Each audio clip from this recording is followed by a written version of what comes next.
Ассаламу алейкум туугандар. Назарыңыздарда кайрадан эле базар жок каналы.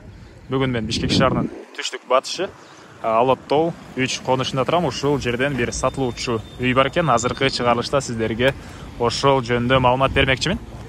Биринчи эле болуп конушка келүү жолун түшүндүрөйүн. Азыр мен турган жер Гагарина көчөсүнүн бүтөр жери жана Элмирбек Иманалиев көчөсүнүн кесилишинде турам. Көрүп турганыңыздар Алаттоо 3 конушу. Түштүгүрөккө тоо тарапка карай бассаңыздар, Агордо 3кө бара аласыздар.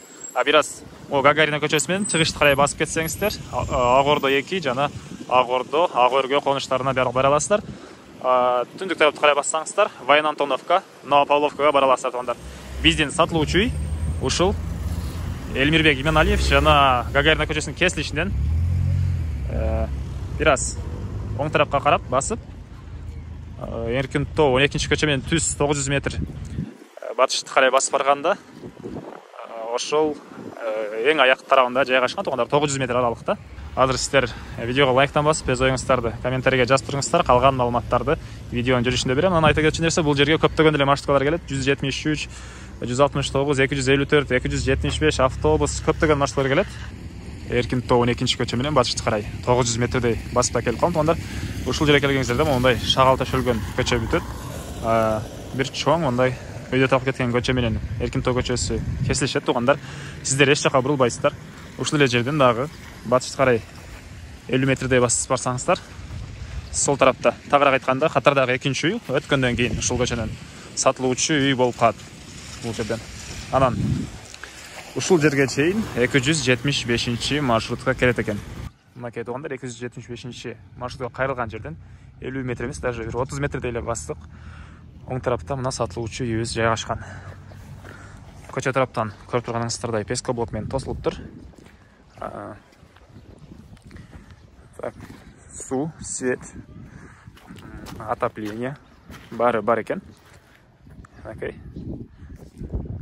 Документтер боюнча кызыл китеп май айында келет деп айтты. Эси доверенность менен азыр документи бар экен, доверенность.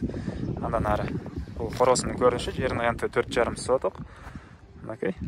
Алды тарабына узун турасы 11/8 болгон чоң үйгө фундамент да куюлуптур.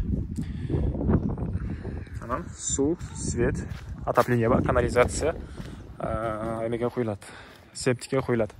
Мектептер боюнча айтсак, могул Гагарина көчөсүнүн жанындагы чоң бош жерге жакын кыракта мектеп түшөт деген ойлор бар айтты. Эси азыркы учурда Алаттоо конушуна мектепке барышат экен балдар. Андан ары үй жөнүндө айтсак, бул үй узун турасы 11/7 кызыл кирпич менен бүтүрүлгөн туугандар. Окей. Азыр биринчи жолу ушул үйдүн ички тарафын силерге көргөзөйүн. Кире беришине мондай чаккан абес.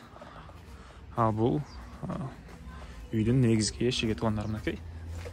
Андан ары киргенде коридор. Бул коридордон 3 бөлмөгө өтүп кете алат экенбиз. Коридордун өзү дубалдары текстура, потолок гипсокартон, пол ламинат. Бардык эле бөлмөнүн полу ламинат экен туугандар. Андан ары оң тараптагы сиздерге гостевой залды көргөзөйүн. Узун турасы 3/5, дубалдары обои, потолок натяжной потолок. Түштүк тараптан, тоо тараптан чоң пластик терезе орнотулган. Жана айткандай эле, бул үйдө паровой отопление бар деп айттым э. Мына батареялары ар бир бөлмөгө орноштурулуптур туугандар. Мына ушундай көрүнүштө. Андан ары кайра эле коридорго чыгып түз кирсек, бул жерде кухня жайгашкан. Узун турасы 3/3 экен. Ички тарабына раковина орнотулуп, суу чыгарылыптыр. Кухня мебелдер калат экен туугандар. Бул жердеги бардык көрүп турган нерсеңизди калат экен. Бир гана холодильник калбаса керек, бытовой техника калбайт, калгандар калат экен. Окей, дубалдары текстура, потолок гипсокартон. Түндүк тараптан мондай пластик терезелер орнотулуптур. Андан ары кайра эле коридорго чыгып, оң тарапка кирсек, бул жерде спальный бөлмө жайгашыптыр. Узун турасы 3/4. Дубалдары обой, потолок гипсокартон, пол ламинат туугандар. Батыш тараптан бир чоң пластик терезе да орнотулган. Мына ушундай көрүнүштө.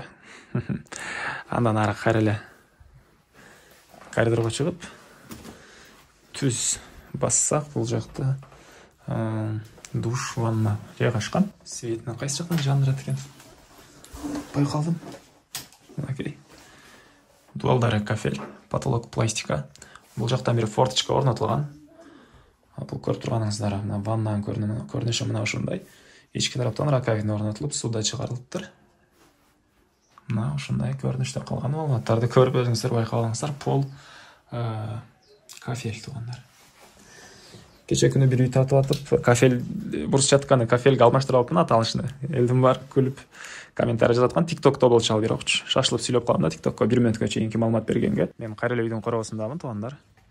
Кошуналар менен болгон границаларга мондай пескоблоктун фундаменттери коюлуптур.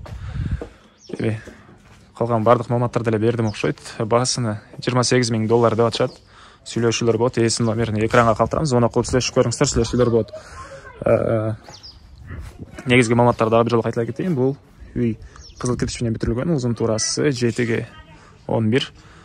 Ички тараптарын көрүп байкадыңыздар. Жерин аянты 4,5 соток. Так. Баасы $28,000, сүйлөшүүлөр болот. Эсин номерин бул жерге калтырам. Группалар менен, достор менен бөлүшсөңүздөр, мага үй ээсине анан кимде бир үй сатып алып аткан болсо, ошол адамга чоң жардам берген болосуздар. Туманда анда эмес, мен сиздер менен коштошом. Кийинки чыгышка чейин саламатта калыңыздар.